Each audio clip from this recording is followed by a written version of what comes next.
Hey guys, it's Tony Porter, Cards and Dice TV. We're going to talk about a new game called Here's the Pitch. Let's do it.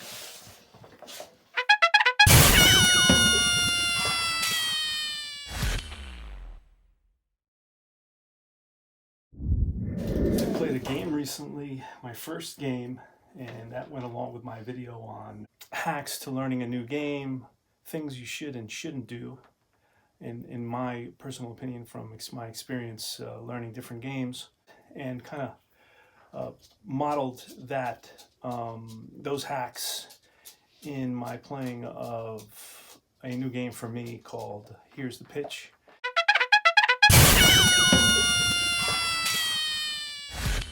And now what I'm going to do is give you my first thoughts regarding the game and the charts.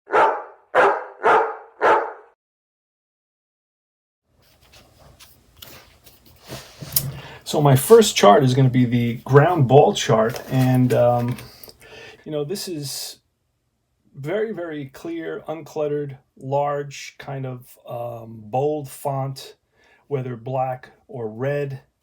It has a good sequence. There's nothing really that throws you off. There's no confusing language. It's straightforward, right to the point. I really like it. It's broken down into 4 rows and 1, 2, 3, 4, 5, 6, 7, 8 columns, depending on the on-base situation, which is really easy to follow and it's standard for games like, APA, for example. I'm an APA guy. There's there's some modifications, not too many. There's some basic options this is the ground ball chart. For a ground ball, you're going to check for lineouts and pop outs, and you have 3 rated fielders, 3 types of fielders, and that is the first ground ball chart. So this gets definitely a thumbs up. The next one is the fly ball chart, and it's set up the same way. Exactly the same way. Again, easy to read font, 3 types of fielders, and broken down into 8 on base situations, right? From bases empty all the way to bases full. Very easy to read, very easy to follow, very clear, very concise, no confusing language. Really straightforward, and this is a playable chart for sure. These 2 charts, and you do use these 2 charts. Now you're going to see a lot of charts here. You don't use all of them very much, so it's not really a chart heavy game at all. All right, fly ball error chart. This again, depending on the fielder, it goes from a 3 rated fielder to a 1 rated fielder, and it's going to give you what happens. And it's of course going to give you different options as well, lineouts and great catches, save the hit. If you roll 11 to 12, very easy to follow, very straightforward, very clear, very uncluttered. Language is good, definitely. It's well written, right? Because I know, and he kind of sticks to a system, so you don't read one paragraph and then you read another paragraph and it just totally confuses you. It's pretty much the same type of thinking throughout, so it's very easy to follow. Again, another thumbs up for this chart. Now, this is the power chart, and this is a chart that had big paragraphs. I'm not a friend of big paragraphs, but the great thing that this game does is explain something, and right under it, it gives you an example. But the example it gives you is, again, very easy to follow, very clear, and it maintains, right, a symmetry. In other words, there's not going to be a bunch of examples in the game that aren't covered in this little section. So once you get this example, almost everything you do is going to fall within the parameter of this example, so it'll be easy for you to play. Okay, so this has a lot of unique little approaches to explaining a game that I find really, really easy to embrace and to understand. So this gets another thumbs up, the power. And this, of course, comes with a chart, which when I first saw, I said, oh my God, because I'm easily overwhelmed. But then I had a beer and I sat down and looked at it again, and I was able to play and get comfortable with it in one game. Okay, and I'm definitely no genius. So this is another thumbs up. So these 2 charts basically go together, the explanation and the chart. And this is the power chart. This distinguishes the power hitters from the not great power hitters, and it also this is only when you get a hit off the pitcher card. This is the infield in chart, you know, and sometimes these infield in charts can be a nightmare. Not here. You have a D6, 1, 2, 3, 4, 5, 6 things that can happen, and it's done very well. Now, to be honest with you, I couldn't find where you get a hit, right? Where does the infield in chart put you in danger of being in too close for a hard hit ball to get by you? I couldn't find that anywhere, so I don't know if it's there. I have to talk to the designer.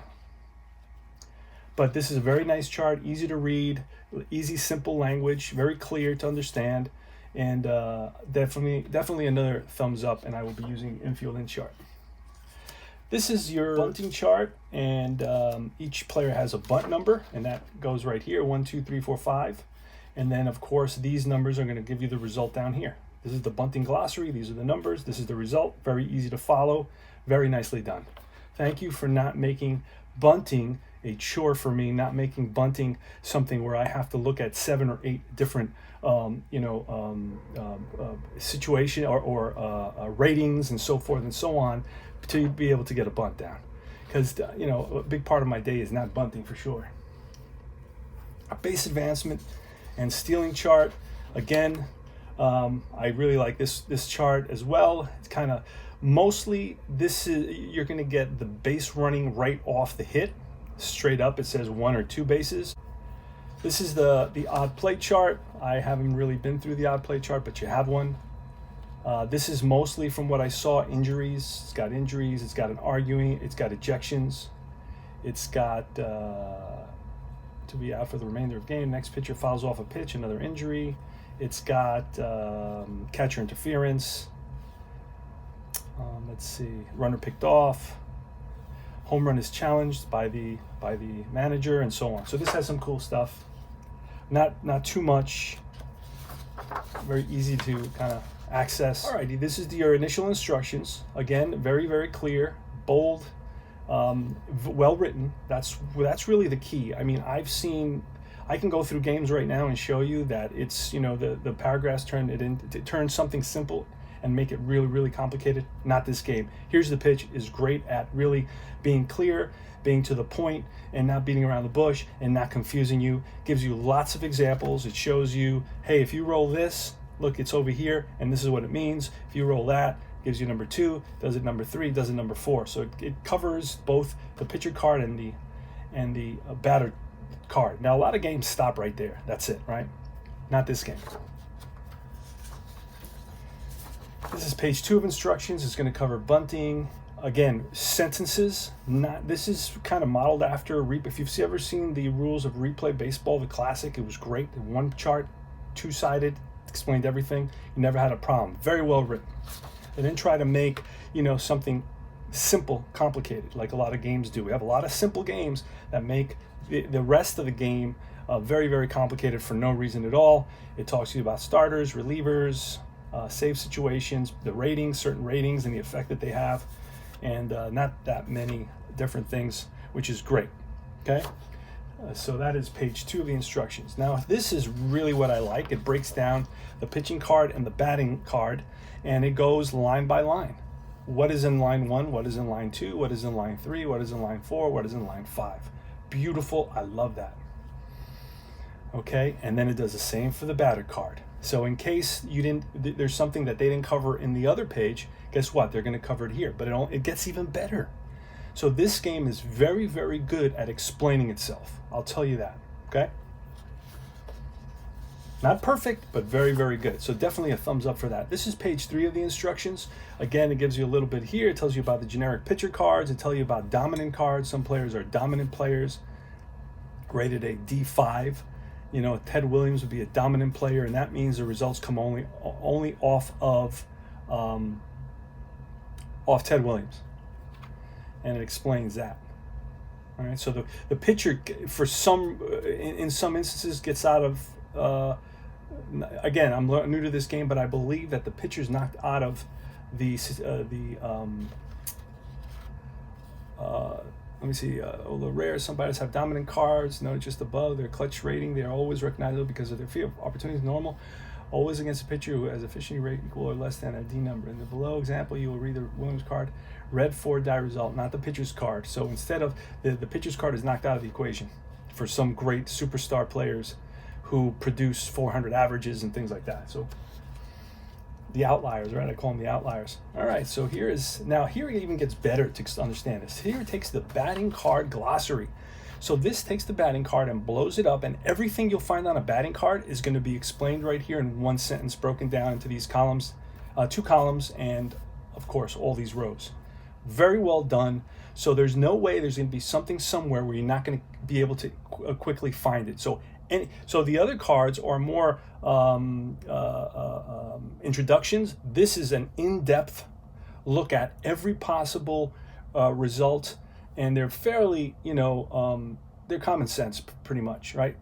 S1 means a single, runners advance 1 base. S2, then you have a question mark, which means runner may attempt, right? And then you're going to roll against, explains to you what you have to do to attempt an extra base. Home run or home run with a number, that means you roll 1 die. If it's not the number or below, then it won't be a home run. I like how they do that. They do that for hits, and that makes it exciting. And they have that for walks, for strikeouts. Very well done. Again, this is another huge thumbs up. I really rely on this one. Really good. Pitching, the pitching card glossary.